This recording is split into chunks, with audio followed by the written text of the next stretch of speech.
반갑습니다. 내년 예산 설명을 드리는 자리인데 첫 정기 예산 편성이기 때문에 제가 여러분께 직접 좀 설명을 드리려고 하고 우리 제1부 이사님 또 정책기획관 우리 기획실장께서 같이 좀 도와주시겠습니다. 우선 준비한 기자회견문을 제가 낭독하도록 하겠습니다. 네. 민선 7기에 새로운 경기라는 닻을 올린 지가 어느덧 넉 달이 지났습니다. 그동안 우리 경기도는 공정을 핵심 가치로 삼아서 차근차근 체질을 개선하며 내실을 다져왔습니다. 2019년 예산안은 누구에게나 공평한 기회가 주어지고 또 공정한 경쟁이 보장되고 노력한 만큼의 보상이 정당하게 주어지는 공정한 경기도를 본격적으로 닦아나갈 중대한 이정표라고 생각됩니다. 공정과 더불어 또 복지와 평화라는 경기도의 3대 가치를 구체적인 사업으로 빚어내는 과정이기도 합니다. 이번 예산안은 도민과의 약속을 지키고 도민의 목소리를 경청하며 도민의 권리와 이익을 최우선으로 한다는 원칙으로 편성했습니다. 그리고 적은 비용으로도 도민의 만족을 극대화할 수 있는 가성비 높은 사업에 집중 투자하도록 했습니다. 또한 조세 정의를 실현하고 원칙에 충실하게 재정을 운용하는 등 재정 건전성 확보에 주력했습니다. 이 같은 방침에 따라 수립한 내년도 예산안의 총 규모는 24조 3,604억 원입니다. 이는 2018년 당초 예산 대비 10.9% 늘어난 것으로서 증가분이 역대 최고 규모라는 말씀드립니다. 또 일반 회계 규모가 20조 원을 넘어서는 것도 경기도 역사상 내년이 처음이 되겠습니다. 경기도민께서 위임해 주신 이 귀중한 예산을 다음에 5가지 분야에 집중적으로 투입하기로 했습니다. 첫째, 도민이 주인인 더불어 경기를 만들기 위해서 총 3,275억 원을 배정했습니다. 먼저 조세 정의를 실현함과 동시에 공공일자리 창출에도 기여하기 위해서 체납관리단 채용 등 지방세 체납 징수 활동 강화에 162억 원을 배정했습니다. 아울러 특별사법경찰 확대에 27억 원을 편성해서 공정한 질서를 해치고 도민의 삶을 위협하는 민생범죄를 철저히 단속하고 예방하겠습니다. 우리 문재인 정부가 그려가고 있는 평화와 번영의 한반도를 든든하게 뒷받침하고 접경지역으로서 평화를 새로운 성장 동력으로 삼기 위해서 경기도가 지속적인 투자를 시작합니다.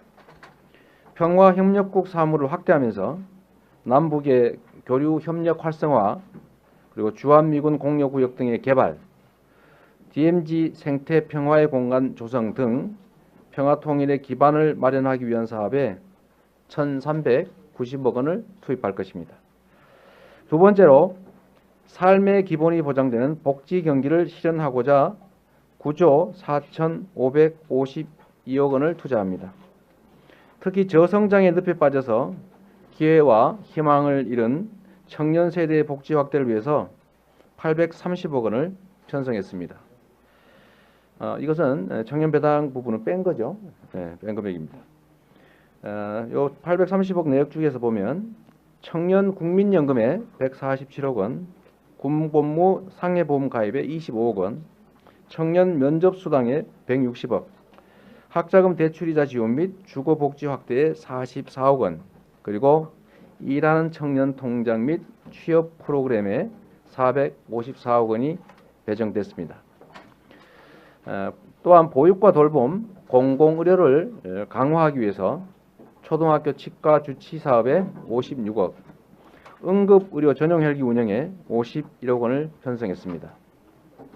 정부와 함께하는 보육 정책도 차질 없이 실시하도록 영유아 보육료 1조 2,708억 원, 아동수당 6,045억 원도 반영했습니다. 청년배당 산후조리비 지원, 무상교복 등 이른바 3대 무상복지 사업에는 총 1,564억 원을 투입할 계획입니다. 사회적 약자도 차별 없이 평등한 삶을 누릴 수 있도록 장애인, 저소득 항부모, 다문화 가족 지원 등에도 각각 예산을 반영했다는 말씀을 드립니다. 4차 산업혁명 시대 그리고 기본소득의 토대를 마련할 기본소득위원회 출범에도 적극적으로 관심 갖고 투자할 계획을 가지고 있습니다. 세 번째로 혁신이 넘치는 공정한 경기 경제를 위해서 1조 889억 원을 배정했습니다.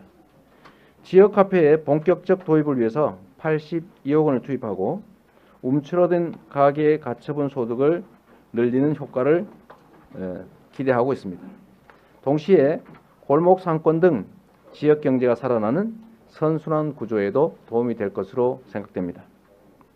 아울러서 농어촌 경쟁력 강화 지원에 5,107억 원, 맞춤형 일자리 연계 사업에 3,613억 원, 기업 기술 지원 및 미래산업 육성 등 혁신 경제 분야에 845억 원, 중소기업과 수출기업 육성에 640억 원, 사회적 경제 및 공유 경제 활성화에 242억 원 등을 투자하게 되겠습니다.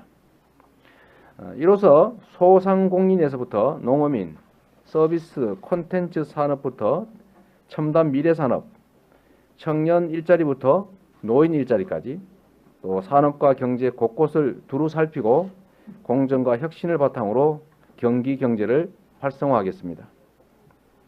넷째로 깨끗한 자연환경과 안정된 주거환경 그리고 편리한 교통체계 구축으로 도민들의 삶의 질을 높이는 데 총 1조 4,723억 원을 투입할 계획입니다. 환경 분야에서는 특히 미세먼지 저감 등 대기질 개선에 집중하는 한편으로 생태하천 복원에 143억 원, 수도관 개량 사업에 76억 원을 투입해서 수질 관리에도 만전을 기할 생각입니다. 쾌적하고 안정된 주거 환경 조성에는 1,303억 원을 편성해서 경기도형 도시재생 사업 및 노후주택 관리 사업 등을 적극적으로 지원하겠습니다.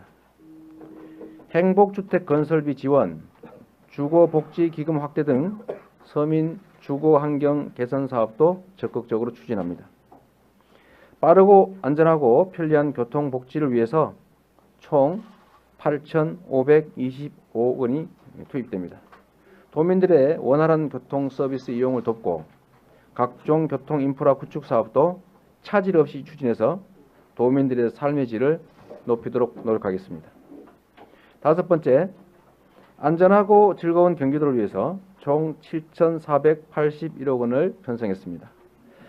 정부의 가장 큰 의무는 국민의 생명과 안전을 지키는 것입니다. 안전과 직결되는 소방 관련 분야에 총 2,497억 원을 추가 투입하고 장비를 보강하는 등 지원을 아끼지 않을 것입니다. 안전한 먹거리 보장, 범죄 예방 CCTV 확대, 안전한 학교 환경 조성에도 힘쓸 겁니다. 또한 평생교육 강화, 문화예술활동 지원, 생활체육 활성화, 도서관 및 독서활동 지원 등 문화생활을 통해 삶의 행복을 더할 수 있는 각종 정책들도 선보이게 될 겁니다. 반려동물 및 가축 위생을 위한 예산을 편성해서 동물 복지와 관련된 행정체계도 정비해 나갈 것입니다. 이번 예산 수립 과정에는 특별히 도의회 및 시군과의 적극적인 협치가 작동했다는 말씀을 드립니다. 도의회의 제안 덕에 여러 가지가 있지만 영세 소상공인의 노란우산 공제 가입 지원 사업, 또 대일 항쟁기 강제동원 피해자의 지원, 청소년 힐링 공간 휴카페 조성 확대 등을 새롭게 실시할 수 있게 됐습니다. 또한 시군과도 수평적인 관계로 열린 소통을 거듭한 결과 청년배당과 산후조리비의 도비 보조율을 60%에서 70%로 상향 조정하는 등 상생 협력하는 방안을 도출해냈습니다. 도민의 권리와 이익을 최우선에 두고 합리적이고 효율적인 예산 편성에 힘을 모아주신 우리 도의회 의원님 여러분, 그리고 각 시군의 시장 군수님들 깊이 감사드립니다. 2019년 예산은 민선 7기의 첫 본예산 편성이니만큼 새로운 도정 철학을 깊이 반영하고 있다는 말씀 드립니다. 이 예산안을 바탕으로 반드시 공정한 경기, 새로운 경기 만들어 놓겠습니다. 원칙을 지켜서 억울한 일이 없고, 또 원칙을 어기면서는 이익을 볼 수 없는 공정한 질서와 환경 속에서 우리 도민들이 누리는 자유와 행복이 극대화될 수 있도록 하겠습니다. 도민께서 위임해 주신 권한과 예산은 오로지 도민만을 위해서 쓰이도록 누구보다 공정하게 도정을 운영할 것을 약속드립니다. 네, 감사합니다. 네, 그럼 기자님들의 질문을 받도록 하겠습니다. 원활한 진행을 위해서 브리핑에 관련된 질문만 해주시기를 당부드리며, 질문하신 기자님께서는 손을 좀 들어주시고요. 지명을 받으시면 소속과 성명을 말씀하신 후에 질문해 주시면 감사하겠습니다. 네, 먼저. 그럼 쉬운 걸로 해주세요. 네, 쉬운 걸로 하겠습니다. 결국에는 이 예산이라는 게 국민과 도민들의 주머니에서 나오는 겁니다. 그렇습니다. 네. 그런데 지금 보면은 저 두 번째입니다마는 삶의 기본이 보장되는 복지 경기를 실현하고자 네. 하는데, 이제 청년 세대 복지 확대를 해서 830억. 네. 근데 가장 중요한 거는 지사님도 아시다시피 저성장의 늪에 빠진 기회와 희망을 잃은 네. 청년 세대 복지를 위해서는데, 실질적으로 그걸 더 준비하셔야 되지 않겠습니까? 무슨 말씀이신지 제가 좀. 그러니까 쉽게 얘기 말씀드려서 말입니다. 늪에 빠진 기회와 희망을, 네. 그럼 그렇다면 기회와 희망을 줄 수 있는 네. 복지 예산이 아니라 네. 어떤 사업이라든가 이런 걸 더 확대해야 되지 않을까 생각되는데, 지사님 생각 어떻습니까? 네. 저희가 청년에 관계된 새로운 사업들은 일자리를 만들고 뭔가 획기적인 중앙 정부조차도 못하는 새로운 정말 획기적인 정책을 만들어내면 좋겠는데, 현실적으로 쉽지가 않죠. 경기도가 할 수 있는 일, 국가가 못할 리도 없고, 또 국가조차도 못할 일을 경기도가 새롭게 만들어내라, 이런 말씀은 안 하실 거로 생각이 됩니다. 다만 우리 경기도도 그렇지만 전국적으로 청년 세대에 대한 복지 정책은 거의 전무하다시피 하기 때문에, 그나마 아까 말씀드렸던 대로 다른 지방자치단체들은 하지 않는 또 거의 적은 그런 정책들을 우리가 좀 이렇게 많이 책정했다. 3대 무상복지 중에 청년 배당이 아마 경기도 부담분이 한 1,200억 정도 되겠죠. 네, 1,200억 정도 될 테고, 그 외에도 저희가 이제 새롭게 시작하거나 이미 하고 있는 경기도의 청년 복지 사업이 이 정도 규모다, 이 말씀입니다. 좀 더 세부적으로 예를 들면 청년들에게 취업 기회를 부여하거나 교육 기회를 부여하고 또 기업과 연결하고 하는 문제들은 또 별도의 사업으로 이미 하고 있는 것들이 있고, 그건 또 별도로 저희가 세부 사업들은 따로 진행할 텐데요. 어쨌든 청년에 대한 복지 사업이 이렇다라고 좀 이해해 주시면 좋겠습니다. 네, 말씀하십시오.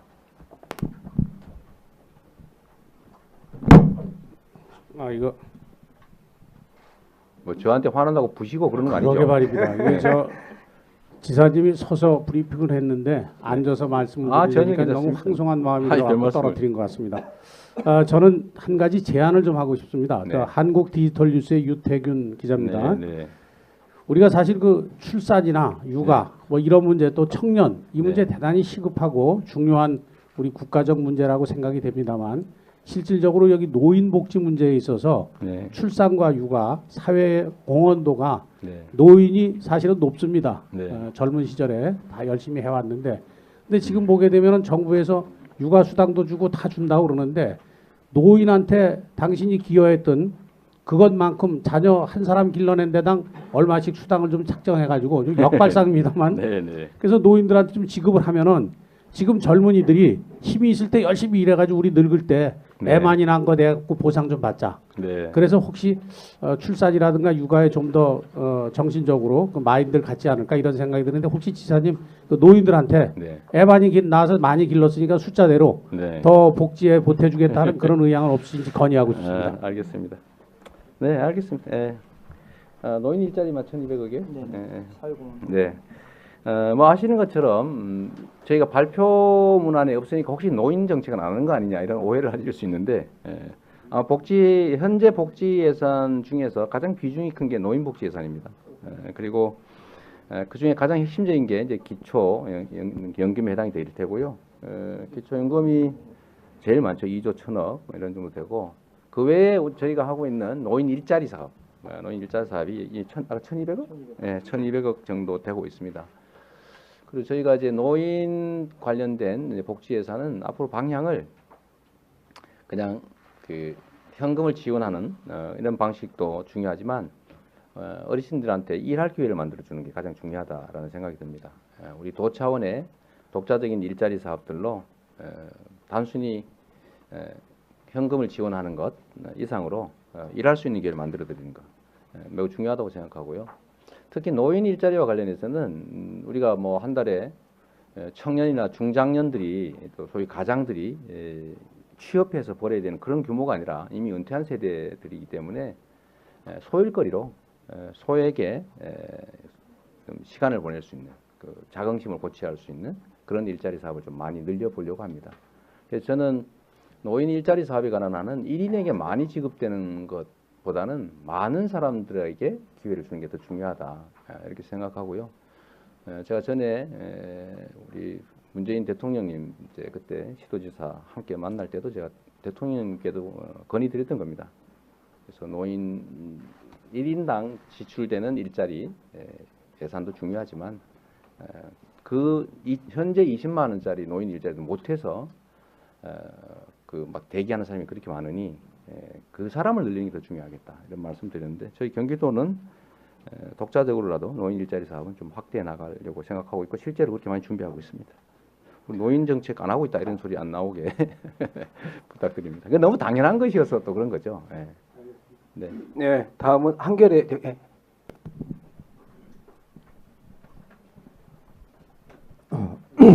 한겨레 신문의 홍영도 기자입니다. 네.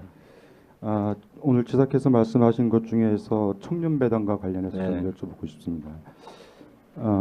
성남시장 재직 시절에 흔히 이제 이재명표 3대 무상복지로 네. 해서 많은 사회적 관심을 불러일으켰던 사안으로 알고 있는데 성남시장 재직 시절에 시행했던 청년 배당과 지금 올해 내년도 예산에 편성된 경기도 청년 배당 사업과에 좀 네. 차이가 좀 있다면 어떤 차이가 있는지, 그리고 또 하나는 그 경기도 전역에 그 17만 명의 그 청년들을 대상으로 해서 청년 배당을 실시하는 것으로 되어 있는데 네. 여러 가지 환경도 많이 바뀌고 범위도 넓혀지는 것 같습니다. 그리고 또 이게 광역자치단체로서는 첫 시행하는 그런 모델 사업인 것 같기도 하고, 그리고 평상시에 그 기본소득이라는 말씀을 좀 많이 해오셨는데 네. 좀 여기에는 간단하게 청년 배당을 실시한다라고 되어 있는데 좀 더 지사께서 가지고 계신 좀 구체적인 보관이 좀 있으시다면은 좀 설명해 주시길 부탁드립니다. 이재명표 예산이 뭔지 그 3대 복지 외에 네. 뭐가 있다면 그것까지 같이 설명을 좀. 네. 일단 이재명표 예산 말씀을 좀 먼저 드리도록 하겠습니다. 저는 정치인들이 예를 들면 도정을 맡거나 아니면 뭐 시정을 맡거나 할 때 정책이든 시설이든 여기에 자기 이름을 붙이고 가는 것 저 별로 동의 못하는 사람입니다. 이게 도나 또 자치 정부는 영원히 존속하는 것인데 그 선출된 정치인들은 잠시 왔다 가는 거 아닙니까? 거기다가 자꾸 자기 이름 새기기 시작하면 아마 여러분들 기억 보시는 것처럼 어디 큰 그 유적지나 이런 데 가면 자기 이름 자꾸 써놓잖아요. 그거 나중에 어떻게 됩니까? 그러니까 다 훼손되는 거죠. 그래서 저는 정책에 제 이름을 별로 붙이고 싶지 않습니다. 예를 들면 경기도가 하는 정책에 대해서 경기라는 이름을 붙여야 된다. 쉽게. 제명교 이렇게 만들면 안 된다. 경기교 이렇게 하는 게 맞다. 제명 무슨 정책 이렇게 하지 말고 경기 무슨 정책 이렇게 하는 게 맞다라고 저는 생각합니다. 그래서 그 점은 좀 그러나 제가 중점적으로 추진하는 정책은 별도로 있죠, 당연히. 그중에 제일 핵심은 역시 복지와 경제를 연결시키는 겁니다. 복지와 경제를 연결시키는 것이고 하나의 예산을 통해서 여러 가지 중첩 효과를 내게 하는 것. 이런 것들 중에 대표적인 게 청년 배당이나 산후조리비 지원을 지역 화폐로 연결해서 소상공인 지원으로 연결하는 거죠. 골목 경제 살리기. 그래서 뭐 대표 정책은 역시 무상복지 정책이라고 할 수밖에 없을 것 같습니다.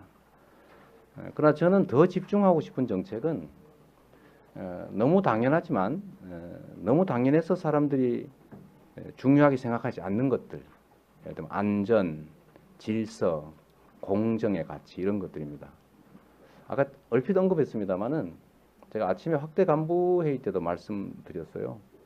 우리가 해야 될 거는 더 잘 살게 하는 것도 중요한 일이긴 하지만 국가의 가장 기본적인 역할은 역시 그 구성원들이 공정한 경쟁을 통해서 자신들이 기여한 만큼의 몫을 받게 하는 것이다. 규칙을 어기면서 이익을 보는 사람이 있게 해서는 안 된다. 규칙을 지키는 사람이 손해를 보게 해서는 안 된다. 규칙을 어겨서 얻는 이익이 규칙을 어김으로써 지불해야 되는 대가보다도 결코 커서는 안 된다. 새치기를 통해서 이익을 보게 해주면 안 되는 거죠. 그래서 그런데 문제는 우리가 이 공정한 질서를 유지하기 위해서 만들어 놓은 우리 스스로의 수없이 많은 약속들, 규칙들, 법률들 이런 게 있는데 이걸 잘 지키지 않고 있는 거죠. 예를 들면 누군가는 열심히 유기농 농사를 지어가 팔고 있는데 누가 가짜로 유기농 아닌 걸 유기농이라고 갖다 속여 팔면 그 사람은 규칙을 어겨서 이익을 보지만 그 유기농 농사 열심히 한 다수의 사람들은 피해를 보지 않습니까? 문제는 이런 걸 우리가 단속을 못하고 있는 거죠. 그래서 이런 규정을 어기고 이렇게 부당한 이익을 보고 그것 때문에 많은 사람들이 억울한 생각을 갖게 하는 이 잘못된 구조를 고치는 거 너무 당연한 건데 잘 안 되고 있어서 저는 이 기본적인 질서와 규칙을 지키는 나뿐만 아니라 다른 사람들도 규칙을 지킬 거고 내가 규칙을 지키는 게 나한테 손해가 아니다. 다른 사람도 지킬 것이다. 라는 그 신뢰를 갖게 하는 경기도를 만드는 게 제일 핵심이라고 생각해요. 기본이 살아있는 경기도. 기본과 원칙과 질서, 양식 이런 것들이 살아있는 경기도를 만드는 게 중요하고 그래서 도의 역량을 사실은 여기에 많이 집중하고 있습니다. 일자리 사업도 가능하면 이런 감시 또는 공정한 질서 유지, 권유 이런 데 많이 투입하려고 해요. 그래서 사실 그런 건 해도 생색이 안 나지 않습니까? 그러나 제가 주력하고 싶은 것은 기본에 충실한 경기도를 만드는 것이다. 인력과 예산을 거기다 지금 사실 많이 투입하고 있습니다. 청년배당도 사실은 좀 그런 면이 있죠. 성남시에서 원래 많이 만들었던 여러 가지 정책 중에 하나일 뿐인데 정부에서 마구 막아주는 바람에 유명한 정책이 되고 말았지 않습니까? 사실 뭐 3대 무상복지 중에서 교복은 뭐 웬만한 시군들은 거의 다 하고 있는 상태가 돼버렸고요. 뭐 산후조리 지원은 사실은 1인당 영세에 대한 기본소득 비슷한 건데 50만 원은 너무 적지요. 장기적으로 좀 증액할 계획도 구상은 하고 있습니다만은 청년 배당은 그나마 한계 연령이 돼서 한 100만 원 정도를 지급하는 것이어서 그 연령에 관한 약간 기본소득적 요소가 있습니다. 그래서 이걸 경기도 전역에 확대하는데 약간의 논란도 있지만 이 배당이라고 하는 이름이 가지는 좀 부정적 요소도 있고 또 기본소득에 대한 이해도도 좀 많이 높아졌고 우리 경기도가 기본소득위원회도 구성해서 이 기본소득을 국토보유세와 결합해서 경기도가 좀 선도적으로 기본소득형 국토보유세를 도입하자고 지금 여러 차례 말씀드리고 있는 상태이기 때문에 이걸 좀 기본소득이란 좀 분명하게 해야 되겠다는 생각이 듭니다. 그래서 지금 아주 조례 청년 배당이라고 되어 있지만 좀 논의를 거쳐서 뭐 청년 기본소득 뭐 이렇게 해서 좀 연령대를 좀 늘려간다든지 이렇게 하는 걸 좀 검토하고 있습니다. 제일 특징적인 것이라면 역시 청년 배당 뭐 이런 것이 되겠죠. 그리고 이거는 그냥 청년 특정 연령에게 예산을 집행하는 걸 넘어서서 우리 4차 혁명 시대에 피할 수 없는 운명 기본소득 도입을 좀 미리 우리가 접해보고 또 미리 고민하고 준비하고 이렇게 할 수 있도록 이 청년 기본소득 또 청년 배당은 그런 점에서 큰 역할을 할 수 있을 거라고 생각합니다. 그리고 하나 더 말씀드리면 여기 발표에는 빠져 있는데 저는 이게 역시 새로운 경기에 아주 모범적인 정책이 될 거라고 생각합니다. 이번에 저 신용자 그 예산은 30억 편성했나요? 네네. 여러분들이 관심 가져주셨으면 좋겠는 게요. 이런 오해들이 있습니다. 대출은 대출이고 복지는 복지 아니냐. 그 중간적 형태를 인정하지 않으려고 합니다. 근데 저는 대출과 복지를 연결할 필요가 있다고 보는 거죠. 그 중간쯤으로. 세상엔 중간도 많지 않습니까? 그래서 저희가 그 대부업자, 그 불법 대부업자 있지 않습니까? 이자 연 3,000%. 혹시 여러분 달러빚 내보셨어요? 달러빚이라고. 그 하루에 1%인가? 뭐 이렇게 받는 거 있지 않습니까? 이게 아주 잔인한 사채들인데, 이런 것들을 저희가 단속을 하니까 이 30만 원, 50만 원, 100만 원 빌릴 데가 없다. 우리 굶어 죽으란 얘기냐. 이런 항의가 너무 많이 들어온 거예요.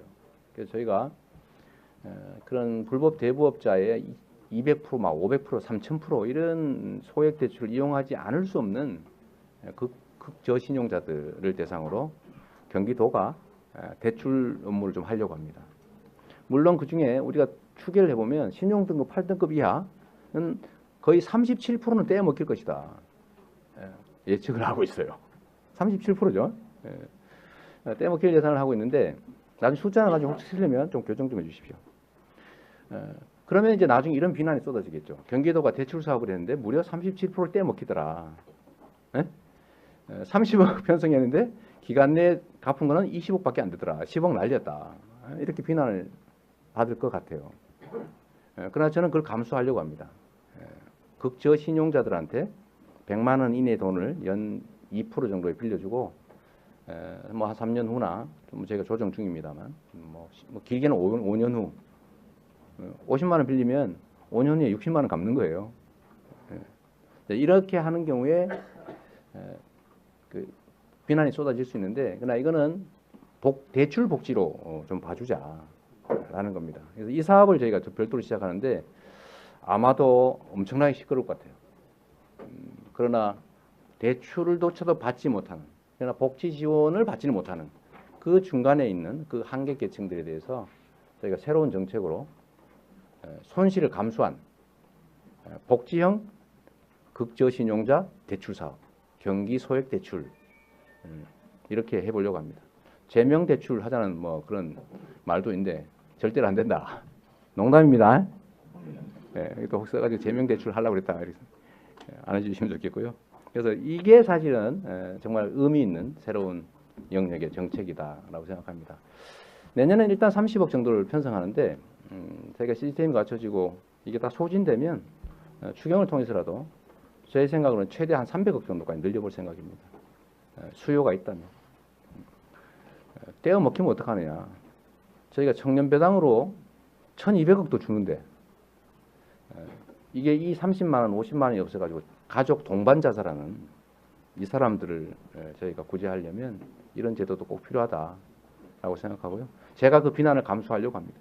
저는 비난을 받아도 저는 손해는 아니다 이렇게 생각하기 때문에 저는 이런 정책을 만들었다 말씀드립니다. 네, 또 말씀하시죠. 네.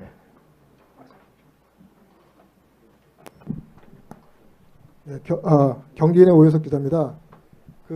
이번 예산 편성이 도의회를 잘 통과하느냐의 여부도 굉장히 네. 중요한데요. 예산 수립 과정에서 도의회와 적극적인 협치가 있었다고 말씀하셨습니다. 네. 어느 정도 협치가 되었고 또 예산 수립 과정에서 또 혹시 이견 같은 게 없었는지 있었다면 어떤 게 있었는지 말씀해 주시기 바랍니다. 저희가 이제 의회와 각 도의원님들한테 그 제안을 하시라고 했어요. 제안을 해서 각 부서에서 다 받았고요. 받았는데 그 중에는 물론 저희와 의견이 일치되지 못해서 안 된 것도 있습니다. 지금 의회에서 제안해 주신 민주당에서 제안해 주신 거, 의회 정책 제안해 준 거, 또 추경 때 정책 제안을 받아서 미리 집행한 거 이거 합치면은 1조 7,225억에 해당됩니다. 이게 뭐 일이 많냐 이렇게 생각할 수 있는데요. 도의원들께서 말씀하시는 게 되게 저희가 하는 거와 비슷합니다. 근데 우리는 안 하려고 했는데 도의원이 제안하신 거 중에도 보면 다 공익적 가치에 거의 다 부합하고 필요한 일들이에요. 그래서 거의 다 받아들이고 뭐 제안하신 거. 근데 그 중에 예를 들면 했는데 우리가 볼 때는 너무 비효율적이다. 우선순위에서 너무 밀린다라고 하면 저희가 좀 설명도 좀 하고 안 한 게 있지만 그런 건 거의 없죠. 왜냐하면 의원들께서 미반영된 게 5건 있대요. 그러니까 사실은 많이 들어왔는데 그 중에 일부인 거죠. 그래서 제가 이번 예산 편성하면서 느낀 것이 아마 전에는 상임위나 본회의 심의 과정에서 증액 요구가 엄청 많았던 것 같습니다. 증액 요구가 이런 게 막 엄청나게 많았었어요. 근데 그게 아마 평소에 대화가 안 되니까 심의하는 기회에 그냥 막 올린 거죠. 뭐 의회 뭐 반대하면 그냥 가결하고 이렇게 제가 취임한 후에도 보니까 그렇게 가결되는 게 엄청나게 숫자가 많았는데 제가 이런 것들은 좀 미리 막자. 뭐 본회의장 또는 상임위에서 왜 싸우냐라고 말씀드렸어요. 미리 다 의견을 받자. 어차피 그때 얘기할 거 지금 미리 해놓으면 상임위도 빨리 끝나고 밤새고 이런 일 안 할 거 아니냐라고 해서 제가 적극적으로 받았어요. 받아서 저는 그 중에 보면 의회 정책 제안이 33건 있었는데 그게 기존에 우리가 하던 것이기도 하고 또 새롭게 우리가 기획했던 거와 겹치기도 해서 그게 한 1조 336억 원이라는 거고요. 또 민주당에서 온 게 9건 있어서 1,199억이었습니다. 1회 추경 때 정책 제안 받아서 반영한 게 18건인데 5,690억 반영이 됐습니다. 그러니까 이미 추경 때 제가 의회 의원님들의 의견을 많이 받아서 반영했어요.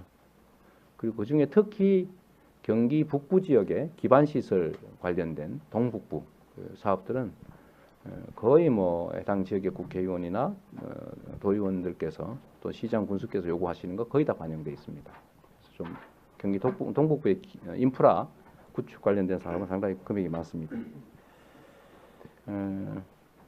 동북부 지원 예산이 올해 도로 분야만 1,226억이 더 추경 때만 1,266억이고요. 이번 본 예산에는 4,500억이 들어갔다고 합니다. 전년에 비교하면 519억이 더 들어간 거죠. 그래서 이런 것도 거의 대부분 보면 동북부 지역의 도의원님들이나 시장 군수님들의 요청이 반영된 겁니다. 이번에 아마 상임위 때 여러분 기자님들 여러분 한번 보시면 아시겠지만 과거처럼 마구 증액하고 증액 요구하고 싸우고 뭐 이런 일들은 상당히 줄어들 겁니다. 미리 저희가 많이 받았습니다. 생각보다 많이 받았습니다. 네.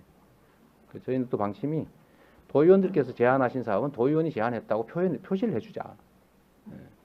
뭐 시민이 제안한 걸 도에서 받아 하면 도가 간 것이고 도의원이 제안해서 지평부가 하면 그것도 도가 간 것이고 뭐 어디 국회의원이 제안해서 하면 국회의원 제안한 것이 성과고 우리는 받아서 했으니까 우리가 또 한 것이고 그래서 그 구분하지 말고 제안한 건 제안한 대로 인정해 주자. 그 말씀을 제가 우리 간부 공무원들한테 각별히 드려놓게 됐습니다. 네. 저희 소망 사항인데 또 모르지요. 뭐 통과될 거다 그러면 기분 나쁘지 않겠습니까? 저희 최선을 다해서 설득하고 또 설명하고 그러면 뭐 잘 될 것이라는 기대를 갖지만 뭐 반드시 그렇게 될 거라는 보장은 없는 거죠. 열심히 노력해서 설득하도록 하겠습니다. 네, 네. 그거 말씀하십시오. 네. 네. 요즘 보면 우리나라 이야기 경제 얘기가 뭐 대부분을 차지하는데 네. 일부에서는 그 우리나라가 경기가 본격적인 하강 국면에 들어섰다는 얘기가 많이 네. 설득력을 얻고 있습니다. 이 부분과 관련해서 좀 예산 관련해서 질문을 좀 드리겠습니다. 네. 이 경기 하강 국면에는 어떻게 보면은 그 파이를 키우는 게 중요하다고 보는데 네, 그렇습니다. 그래서 지금 이제 공정 질서를 위한 특별 사법 경찰 확대 27억 확대는 이제 공정 부분도 있는데 네. 또 다른 한편에서 보면 파이가 있는 파이에서 빼앗아 줘서 주는 거 아니냐 이런 이야기도 일부에서 네. 있습니다. 네, 네. 그래서 파이를 키우는 정책이 과연 있는지 그래서 네. 제가 살펴보니까 세 번째 그 기업 혁신 이런 쪽에서 기업 기술 지원, 미래산업 지원, 혁신 경제 이거 안 나눠 드렸네? 예, 아, 맞아요. 아, 네. 이 두 가지 분야에서 1,485억 원이 책정됐는데요. 네. 우리 예산 24주에 비하면 150분의 1 정도밖에 안 되는 것으로 보이거든요. 그러면 이 분야에 대한 좀 예산 편성이 좀 적지 않았나 이런 생각이 드는데 어떻게 네. 생각하십니까? 우선 이제 그건 특정 부분을 저희가 얘기한 거고요. 여기 보시다시피 여기 보면 저희 자료 나눠 드린데 소상공인 기업 지원에 1,082억, 혁신경제 800억, 농어촌 뭐 이쪽 부분에 8,900억. 실제로는 금액이 엄청나게 많습니다. 그 중에 그거만 똑 집어낸 게 그렇다는 거죠. 안 써져 있다고 안 한다고 생각하지 말아주시면 좋겠어요. 저희가 경기도 예산 항목을 다 설명하려면 한 2시간 이렇게 해야 되는데 그렇게 해드릴 수도 있긴 합니다만 요 자료로 저희가 대체하도록 하겠습니다. 여기 보시면 이 금액만 해도 이게 거의 뭐 한 2조가 넘죠. 몇 조 원 됩니다. 그렇게 하시고요. 빼앗기 아니냐 공정경제에 관해서 그런 오해들이 있습니다. 뭐 위반해서 열심히 돈 벌고 있는데 그 단속하면 경기 나빠지지 않냐. 저는 어디 그 기업인이기 때문에 죄를 지어도 불구속 수사하고 막 사면하고 막 봐줘야 된다 이 얘기하시는 분들 보면 제가 좀 기가 막힙니다. 경제의 가장 큰 체질은요 공정함이에요.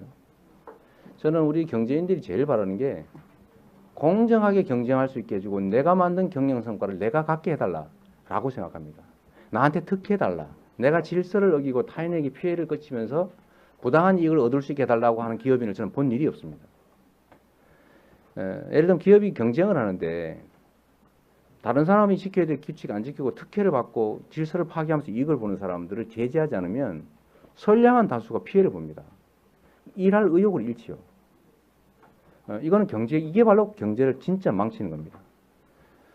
지금 경기가 하강이 오니까 우리가 해야 될 제일 중요한 일이 뭐냐. 건강해져야죠. 기초 체력이 건강이 되는데 그 핵심은 공정한 경쟁 질서를 만드는 거예요. 제가 아까 그냥 하다 말았습니다만 미세먼지 배출 사업장을 저희가 단속하는데 요새 특사경들이 좀 많이 하잖아요. 이게 특사경이 단속을 하는데 제가 그랬습니다. 우리는 잡는 게 목적이 아니라 질서를 지키게 하는 게 목적이다. 그러니까 단속하기 전에 단속한다고 미리 다 알려라.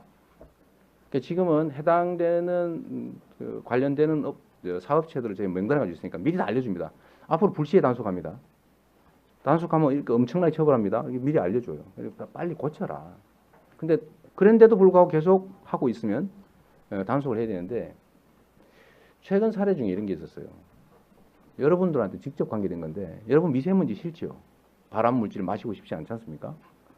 그런데 SRF라고 그 고형 연료 만드는 데가 있어요.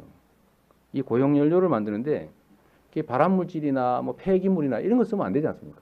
진짜 나무라든지 태우면 깔끔한 연료로 고형 폐기물, 고형 연료를 만들어야 되는데 그 얘기를 하고 가서 보니까 막 폐타이어 막 절대 태우면 안 되는 거 이런 걸로 다 만들고 있는 거예요.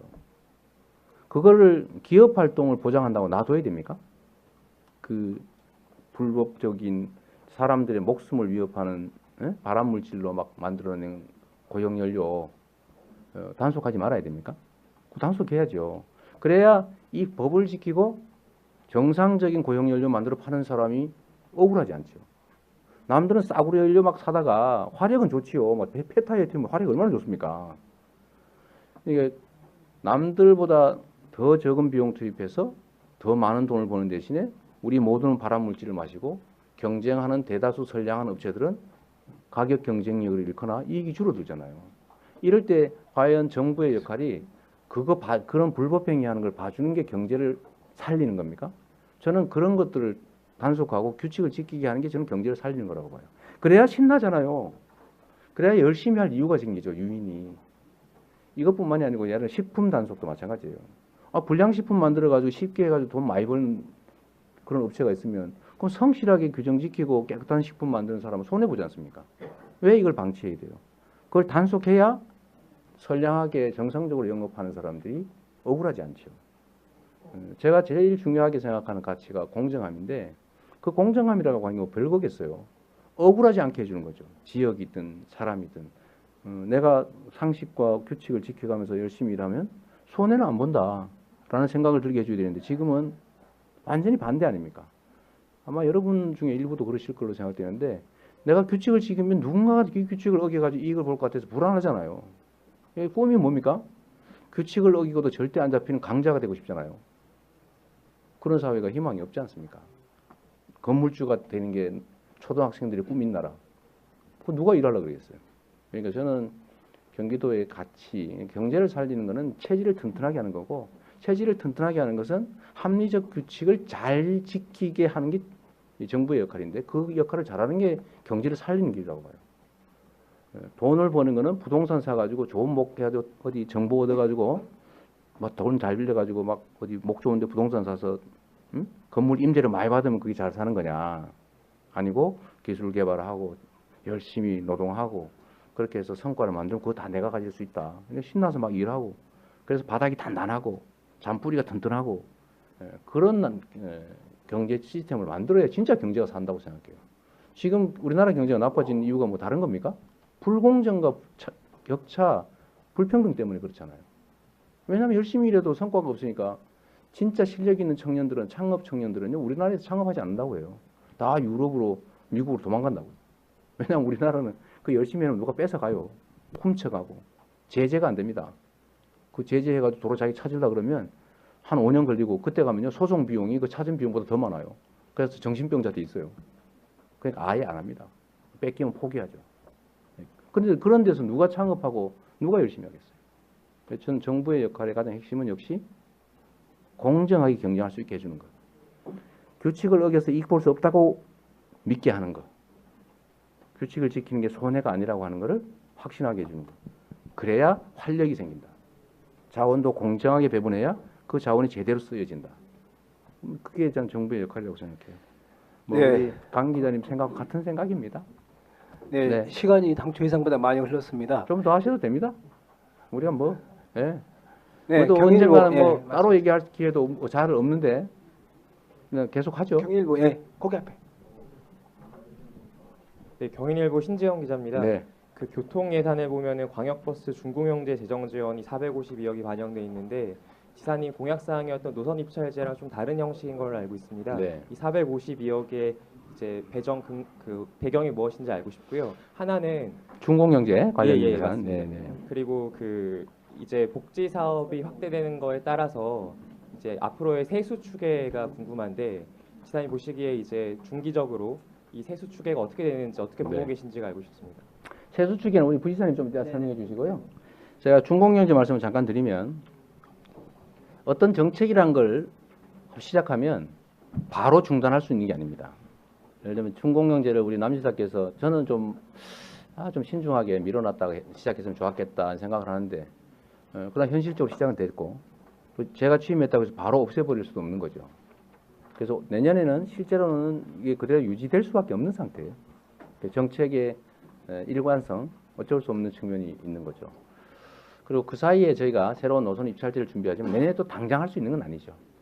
많은 준비가 또 필요하고 또 그럼 그 사이에 어떻게 하느냐. 기존 현재 정책을 또 일부 유지하지 않을 수가 없는 거죠. 그런 기존 정책의 유지 예산이다 이렇게 봐주시면 되겠습니다. 내년 추계는 잠깐 말씀해 주시죠. 여러분들 아시다시피 세수 추계는 지방세 구조를 봐야 되는데 경기도세 같은 경우는 취득 등록면허세가 줄을 많이 차지하고 있습니다. 내년도 예산 예측한 거는 금년도부터 괜찮기 때문에 내년도에 금년도부터 확장 예산을 편성한 것이고요. 후년 예산 편성할 때 내년도 경기를 봐야 되겠죠. 이 부분은 이제 정부의 부동산 정책이 어느 정도 영향을 미칠 것이냐, 이 부분이 가장 중요하고요. 또 하나는 이제 정부에서도 우리 지방자치 분권하면서 발표를 했지만은 지방 소비세가 내년에 4% 오게 되고 후년도에 6%가 더 오게 됩니다. 그런 부분들을 가는데 사실 온다 하더라도 도에서 쓸 수 있는 예산이 44%고 교육청에 가는 것이 한 33%가 됩니다. 시군의 33%고 교육청이 한 21% 하게 되거든요. 요거는 이제 정해야 되는 부분들인데 아직 실질적으로 확정이 안 됐고 또 하나는 여러분들 아시다시피 이 상생발전기금이 내년도 끝나게 되는데 우리 경기도가 어느 정도 예산을 더 충당해야 될 것인지 이거 중앙정부도 확정 안 됐습니다. 전반적으로 볼 때는 내년도 예산 편성은 지금 시점하고 내년도 초까지는 전체적으로 세수가 큰 문제 없이 늘어날 것 같은데 내년도에 구체적으로 세수가 어떻게 영향을 맞을 거는 지금 정부에서는 지방세 정책, 부동산 정책에 따라 영향을 받을 거라고 생각되고 내년도는 금년도보다는 그렇게 썩 좋지는 않을 거라고 생각됩니다. 그거는 아시다시피 국내 경제와 세계 경제하고 같이 맞물리기 때문에 그거는 좀 더 지켜보도록 하겠습니다. 이상입니다. 감사하고요. 요약하면 내년은 그래도 좀 증액 사상 최대로 증액될 정도로 세수가 늘어날 거라고 예상을 하는데 그 다음에는 이런 추세가 유지될 것 같지는 않다. 좀 신중하게 운영이 되겠다는 말씀입니다. 네, 다른 분 하시죠. 예, 다음은 MBN의 이재욱 의원님. 예, MBN의 이조 기자라고 합니다. 네, 지사님께서 말씀하신 그런 여러 가지 사업들 정책들이 네. 실제로 그 말씀하신 대로 그 일선 시군에서 많이 이용을 하면서 많은 네. 호평을 많이 받고 있는 것도 사실이고 해서 이제 내년도가 많이 기대가 되고 있습니다. 그래서 네. 저희 언론도 많이 그런 정책들이 뭐 도민들 국민들이 알려줘서 많이 좀 알고 좋아하고 네. 또 이제 뭐 불편한 게 있으면 또 이제 개선되는 뭐 그런 걸 많이 네. 기대하고요. 그리고 저 궁금한 것은 이런 정책들이 이제 많이 빛을 봐야 하는데 실제로 최근 많은 좀 논란들이 뭐 있다 보니까 정책이 이제 뒤로 빠지고 살짝 벗어나고 있네요. 네, 말씀하십시오. 네. 그러다 보는데 아무래도 최근에 그 이제 경찰 고발까지 검토하시면서 네. 뭐 이런 것들이 또 약간 또 수면 아래로 내려오고 또 그것만 또 부각되지 않을까 싶습니다. 해서 네. 내일 경찰 고발 앞두고 있는 것으로 알고 있는데요. 그 우려가 되실 부분들이 분명히 있으실 것 같아요. 정책들이 뒤로 빠진다든지 네. 아니면 경찰을 고발하면서 얻게 되는 그런 여러 가지 이제 다른 시선들 거기에 대해서 좀 어떻게 좀 생각하시는지 한 말씀만 여쭤보겠습니다. 뭐 벗어난 얘기라서 안 하고 싶긴 한데요. 아무 지장 없습니다. 그 정도는 같이 할 수 있습니다. 도정이 복잡하고 어렵긴 하지만 제가 이 도정을 파악하고 또 정책을 결정하고 집행하는 데 있어서 전혀 지장을 느끼지 않는 상태이기 때문에 우리 도민 여러분께서 걱정 안 하셔도 된다. 그 말씀드리겠습니다. 걱정 안 하셔도 됩니다. 네. 네. 네, 좀 해요. 왜냐하면 저희가 기자 간담회도 해야 되는데 사실 못해서.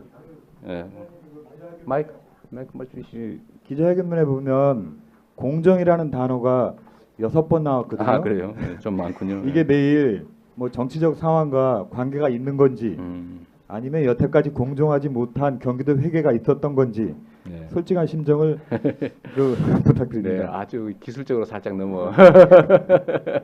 감사합니다. 현재 처한 특수한 상황 때문에 이런 단어를 쓴 건 전혀 아닙니다.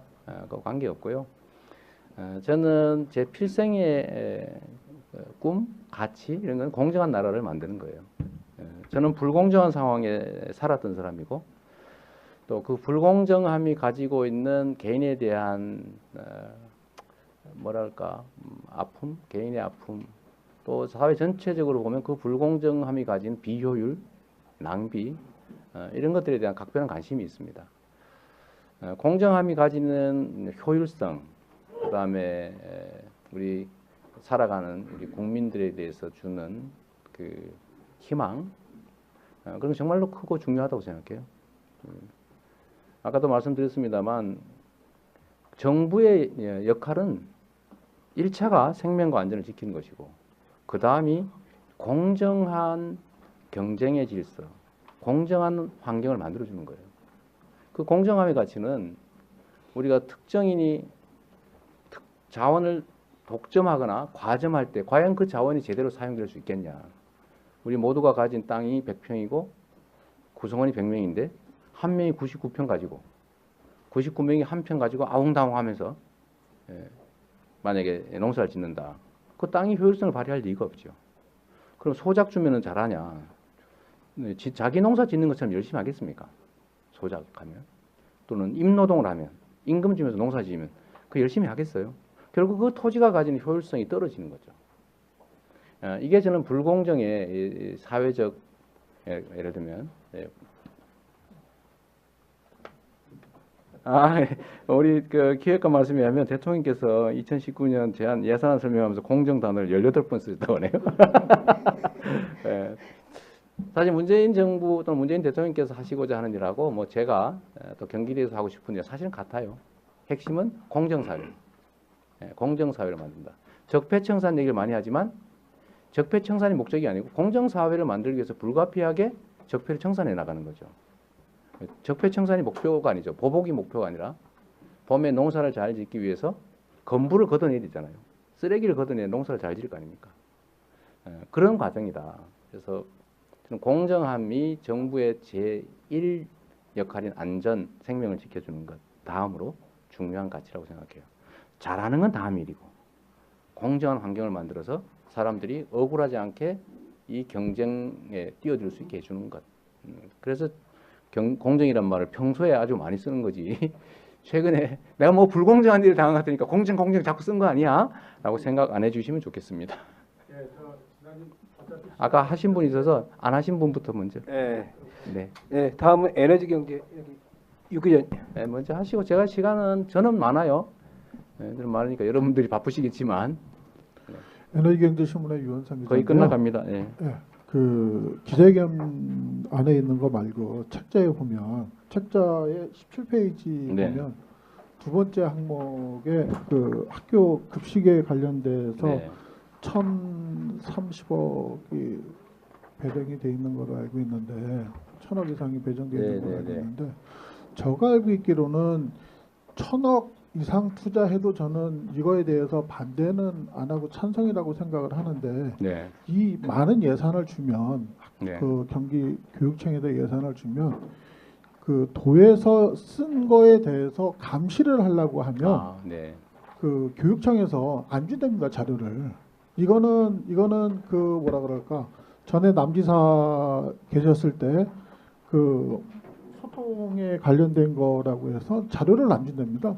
그러면은 네, 1,000억, 알겠습니다. 2,000억 주고 나서 도에서 이거에 대해서 감시를 하려고 하면 감시에 관련된 자료를 안 주면은 이거는 큰 저거라고 생각하는데 혹시 내년부터 혹시 이거에 대해서 감시를 할 수 있는 네. 거를 경기도 교육청하고 혹시 상의를 할 의향이 있는지. 혹시 싸움 붙이시려고 그런 건 아니죠? 아직 저는 뭐 우리 경기도가 예산을 지원하고 있는데 경기도 교육청이 이 예산을 제대로 안 쓰고 있는 거 아니냐라는 의심이 전혀 들지 않기 때문에 믿고 맡기는 게 좋다고 생각합니다.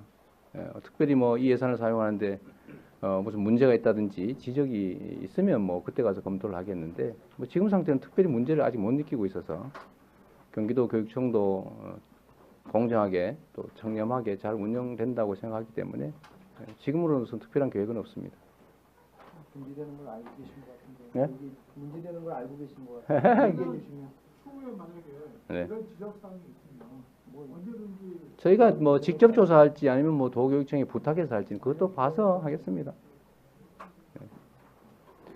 네, 이제 네. 거의 다 끝나가요. 네. 진짜 거의 네. 1시간 정도 된 것 같은데요. 오마이뉴스 한 번만 마지막으로 해서 오늘 기자회견 마칠까 합니다.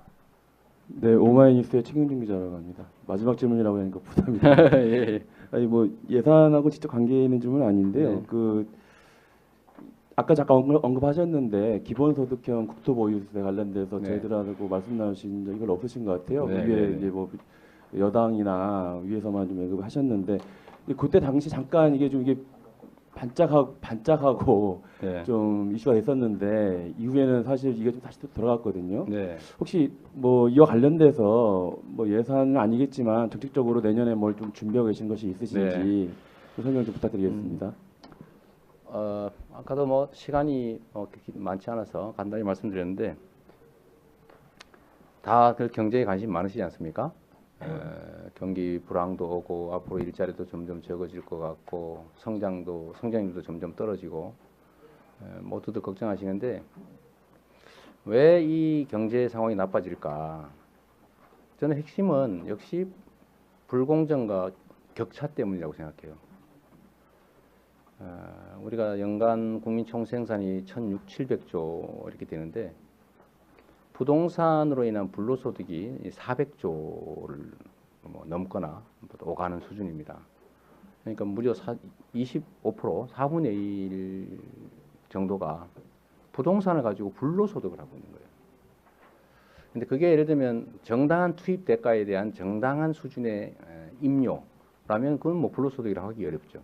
그거 말고 예를 들면 독점을 했기 때문에 과도하게 받는 적정하게 지급되어야 될 것 이상의 대가. 그걸 소위 우리는 뭐 경제학적으로 렌트, 지대 이렇게 부르지 않습니까? 근데 이게 우리는 너무 많은 거죠. 경제에 차지하는 비중이 너무 높다. 그러다 보니까 사람들이 일 안 하려고 그러죠. 오로지 건물주 하려고 하고. 그래서 부동산이 이 경제 활동의 기본이긴 한데 어느 순간부터는 경제 활동을 제약하는 족쇄로 점점 변해가는 거 아니겠습니까? 그래서 여기에 대한 뭔가 좀 제한이 필요하다. 제가 오늘 아침에 학대간부에서도 말씀드렸는데 우리나라는 여러분도 자동차를 가지고 계신데 자동차를 가지고 있으면 자동차 시세의 1.8% 정도의 연간 자동차 보유세를 냅니다. 자동차세라는 이름의 자산 보유에 따른 세금을 내는 거죠. 그런데 부동산은 실제로 내는 세금이 0.27%라는 거예요. 대충 통계적으로. 근데 부동산과 자동차를 비교하면 이런 차이가 있습니다. 자동차는 어느 날 사라집니다. 없어지죠. 소모품이에요. 근데 부동산은 영영 사라지지 않습니다. 특히 토지. 근데 부동산은 또 수익이 있어요. 자동차는 수익이 없습니다. 어떤 걸 세금을 더 매겨야 됩니까? 원래는? 그냥 이론적으로 봤을 때. 당연히 부동산을 더 매겨야 됩니다.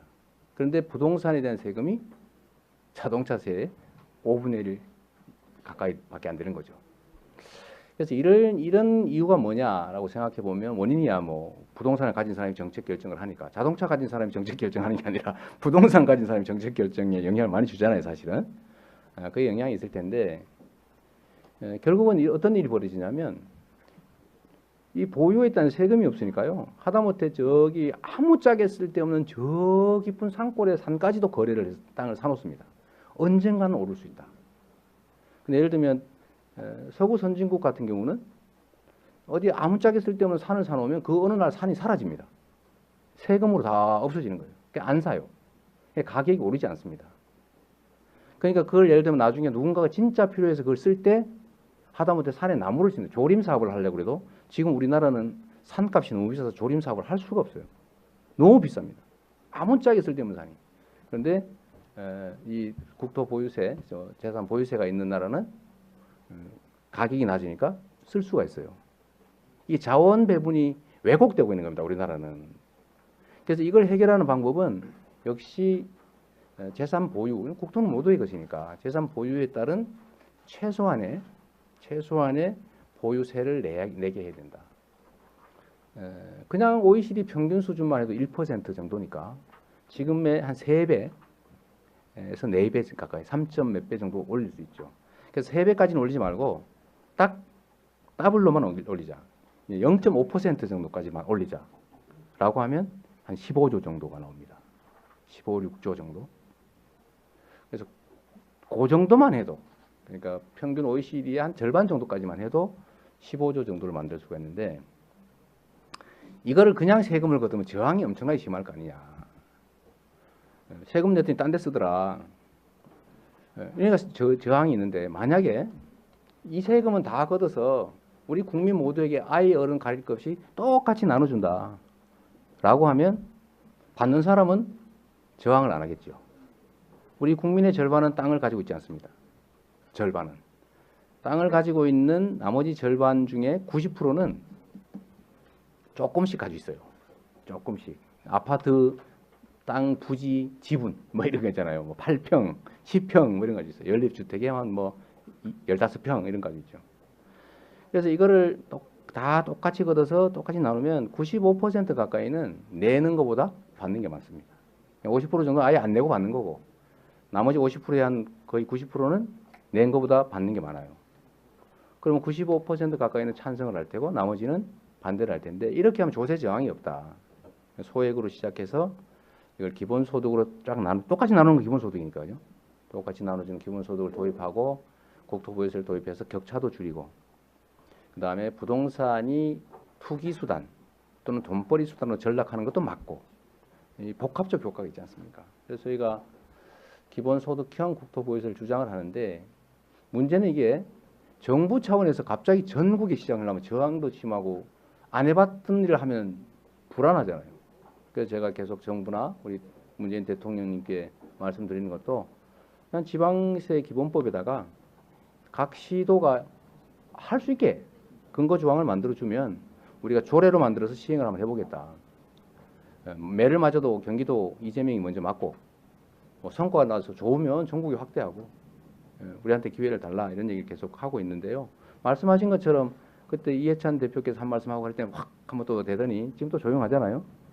그러나 물 밑에서 또 열심히 토론회도 하고 준비도 하고 또 이건 기본소득위원회라는 조직도 만들고 앞으로는 뭐 기본소득 지방정부협의회 이것도 지금 저희가 제안했는데 현재 충남과 전북 그다음에 각 시군 해서 15군데 16군데가 같이 논의하자고 해요. 그래서 이렇게 하면 점점 확산이 되겠죠. 그래서 저희는 기본소득위원회 만들고 그에 한 조례 만들고 기본소득위원 선정하고 지방정부협의회 만들어서 또 전국 단위로 논의해 나가고 이론적 논거 준비하고 뭐 토론회도 하고 또 예를 들면 시민조직도 좀 할 수 있으면 해야 되겠죠. 이런 걸 통해서 국민들이 공감도가 높아지면 결국은 언젠가는 이걸 할 수 있는 시기가 오지 않겠냐 생각합니다. 제가 경기도정을 맡으면서 이 문제는 현재로서는 권한이 없으니까 예를 들면 부분적 기본소득, 뭐 청년 배당이라든지 산후조리 지원이라든지 또 이런 정도로 하지만 조금만 더 역량을 투여해서 이런 제도의 단초라도 만들어내면 저는 아주 큰 성과가 될 거라고 생각해요. 예를 들면 제가 이미 있는 예산 잘 만들어서 뭐 예산을 아끼고 또 그걸 또 효율적인 영역이 집행하고 하는 거야 뭐 할 수 있는 일이지 않습니까? 그러나 현재 제도에는 없지만 꼭 해야 될 기본소득을 도입하고 불평등과 격차를 완화할 수는 없을 테고 불평등과 격차가 계속 커지는데 그 커지는 속도라도 조금이라도 줄일 수 있다면 국토보유세로 또는 큰 성과가 되겠죠. 열심히 노력하려고 합니다. 우리 오마이뉴스도 뭐 거기 관심 많이 가져주시는데요. 각별히 감사드리고 네. 이 기본소득 아주 저는 경기도민 1인당 10,000원 정도 1년에 10,000원 여러분들은 10,000원에게 이럴 수도 있는데요. 주민세를 3,000원에서 10,000원 올린다니까 난리 났습니다. 그만큼 사실은 우리 서민들은 몇천 원도 중요한 거죠. 우리는 10,000원 그러니까 에게 이러지만 몇천 원조차도 그것도 가구당 몇천 원인데 얼마나 그렇게 관심과 반응이 높습니까? 그러니까 10,000원 정도 시작해서 이거 좋네. 그러면 20,000원. 이거 괜찮은데? 해봅시다. 이러면 50,000원. 그러다가 올려서 국토보유세를 재원으로 뭐 1인당 한 30만 원 정도씩 뭐 하루 50만 원씩 이렇게 할 수 있는 때가 오면 새로운 제도가 되지 않겠어요. 그러다가 나중에 로봇세 이런 걸 도입하고 로봇세 얘기는 아시지 않습니까? 인두세와 다르게 인두세 비슷한 거죠. 인간의 노동을 대체하는 인공지능 로봇들한테 세금을 매기자. 한 대당 얼마 이렇게 용량 얼마당 얼마 이렇게 세금을 매기면 그것도 재원으로 기본소득 도입하고 이러면 좀 새로운 세상을 맞이할 수 있지 않을까 이렇게 생각합니다. 네, 이때까지 기다렸는데 내가 이거 안 물어보면 집에 못 가겠다 이런 분 혹시 있으세요? 네, 다른 분들이 관심 있는 사안인가요? 네, 한 가지 하십시오. 네. 사실 지금까지는 그 예산 편성 내에서 말씀주셨는데 저는 이제 바람이 있다고 그러면 우리 기사님한테 다음번 우리 예산 때는 네. 돈 안 들어가는 복지하는 거. 그거 좀 제안해 주세요. 있습니다. 근데 지금 시간상 안 되고. 지금 하지 마시고요, 그러니까. 네. 다음에 돈 안 들어가는 복지에 대해서 브리핑 한번 했으면 하는 바람입니다. 네, 그건 제안을 한번 주십시오. 우리 저희 정책기획관 나중에 찾아가셔가지고 한번 이거 부시자니까. 네, 이제 진짜 마무리해야 할 것 같습니다. 정책기획관께서 한번 지금 해서 좋은 아이디어가 있나 본데 술도 한잔 사드리고 그러세요. 진짜 획기적인 아이디어면. 네, 알겠습니다. 감사합니다. 네, 오늘 이 자리에서 혹시 그 질문을 못 하신 분들은 궁금하신 내용이 있으시면 저희가 연락 주시면 담당 부서를 통해서 안내를 해드리도록 하겠습니다. 감사합니다. 이상으로 오늘 브리핑을 모두 마치겠습니다. 제가 너무 오래 했더니 기자분들이 지치고 있어요, 그죠? 이렇게 오래 하는 사람 잘 없나 보죠? 네. 어쨌든 제가 여러분들한테 사실 간담회나 이런 걸 통해서 좀 편하게 대화할 시간을 많이 가져야 되는데 어쨌든 요새 너무 바쁘다 보니까 못해서 죄송해요. 조만간 한번 하도록 하겠습니다. 고맙습니다. 네.